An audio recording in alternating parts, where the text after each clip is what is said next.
Start with a legal theory that's getting some traction around the country. Leading constitutional scholars contend that under the 14th Amendment, former President Donald Trump's actions during the January 6th insurrection disqualify him from holding office. Could that happen in Arizona, a must-win state for any presidential candidate? Elections officials around the country are reviewing the theory. What does Arizona's top elections officer think about it?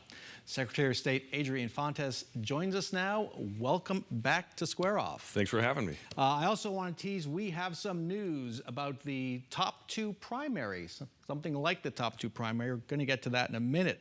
First, though, I should let everybody know you are acting governor right now. Katie Hobbs on her way to Asia. Yes, she's out there making sure that we've got plenty of jobs and plenty of opportunity for prosperity in Arizona. I was there in Taiwan myself very recently on a similar mission to not only support democracy on the island of Taiwan, but to make sure that we can bring even more opportunities here to Arizona from Asia. So what plans does acting Governor Fontes have for Arizona in the next few days? Well, I'm probably going to enjoy the weekend with the kids, but we will see what comes up. Hopefully everybody is safe and has a great weekend, and we don't have to do any actual emergency governing.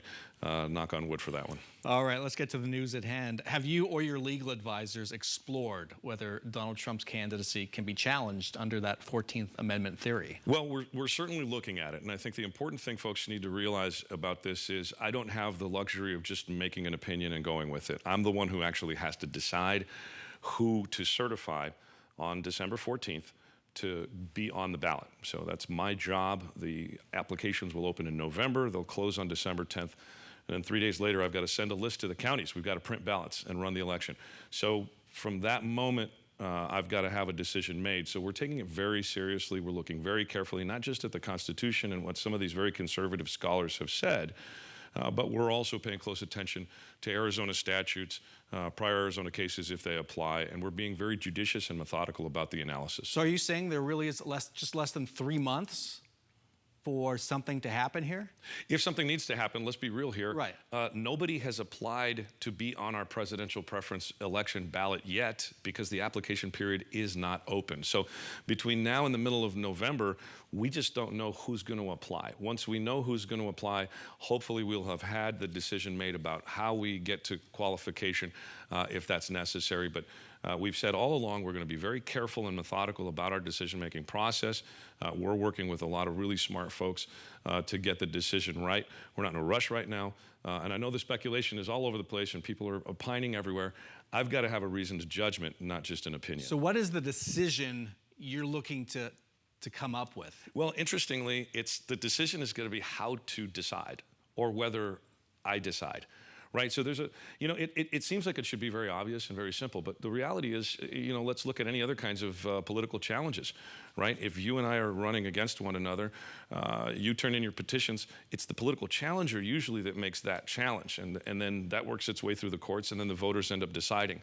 This is really the way we're all used to having things happen. Now, is that the way it happens for the Article II presidency of the United States of America?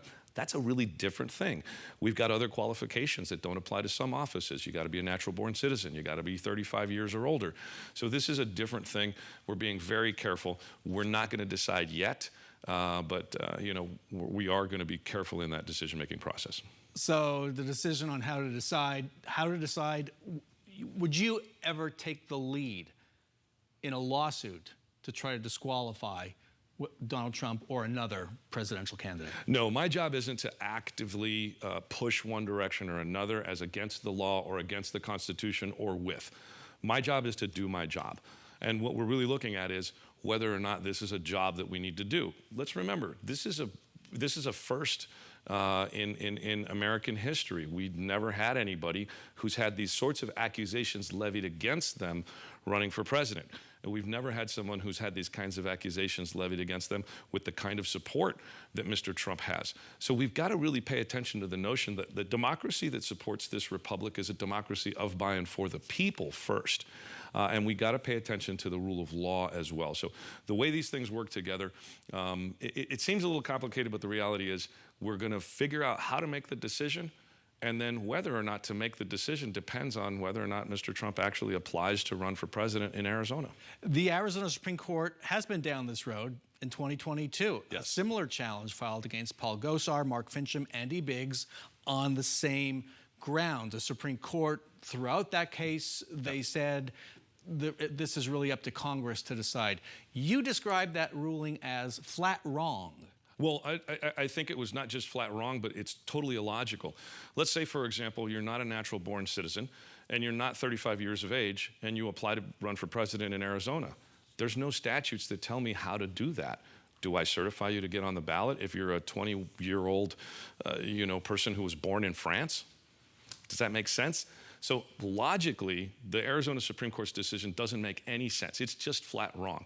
But the important thing is they gave themselves an out, which was politically convenient. That decision doesn't carry any precedential weight moving forward, and they made that very clear. So we do have that decision that sits out there. It can have some influence, but it doesn't have the weight of precedence, as I understand it. So that's one of the cogs in this works and one of the pieces of the puzzle that we're trying to put together. Do you agree with this theory that's been advanced, that Donald Trump's conduct disqualifies him? Well, whether I personally agree or not is a very separate question to what my duty as the Secretary of State is going to be. There are some... But do you agree with it? I think it has some merit. I think that there is, some common sense. Just look at what happened. We can see the facts that came out of the January 6th investigation, a committee investigation. He's been indicted in both federal and state court for these kinds of acts. So if you're just doing a sort of on-the-face analysis, sure. But as Secretary of State, that's not my job. My job is to execute the law, to carry out my role lawfully, even if I don't personally like the result. I did it in 2020 when I lost my election to Stephen Richer. We ran the election. The results were what the results were. When I certified the No Labels Party, as a Democrat, do I like that? Maybe not. But as Secretary of State, I have a job to do that goes beyond what my personal preference is. That's what I was elected to do, and that's what I'm going to do. Want to get some big news coming up this coming week, the long-awaited ballot initiative to change the way we elect office holders. I've called it the top two. You have information on it right there. Yep. What this initiative is going to be. It's something that voters could vote on in 2024. Yep. A significant change.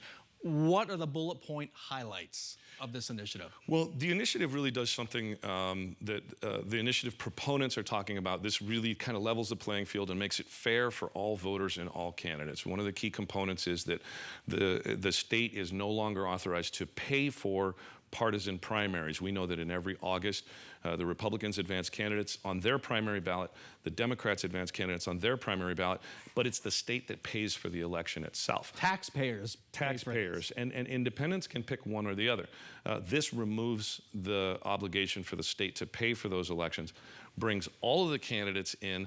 One of the other things that it does is it equalizes the petition formula. So, for example, right now, if you're an independent and you want to run for an office, you need to get about 6 times as many signatures as one of your partisan opponents might to get onto the ballot and qualify. It equalizes that. So there's a lot of kind of basic fairness stuff involved here.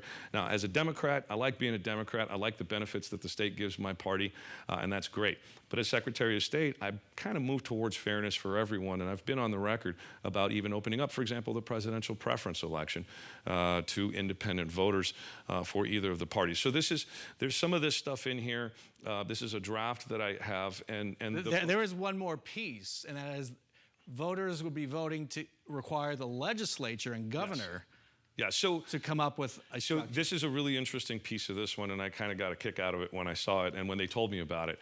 It basically says that they're going to force the legislature and the governor to get together to make the new rules and new statutes with a date certain deadline. And if they don't do it by then the duty to create those rules would fall to the Secretary of State. You. And so that would be you. Well, in this timeline. And so we've got to really look carefully not only at what the legislature is talking about, what the governor intends, but what's going to be most fair for voters. And I think that's really the motive behind this.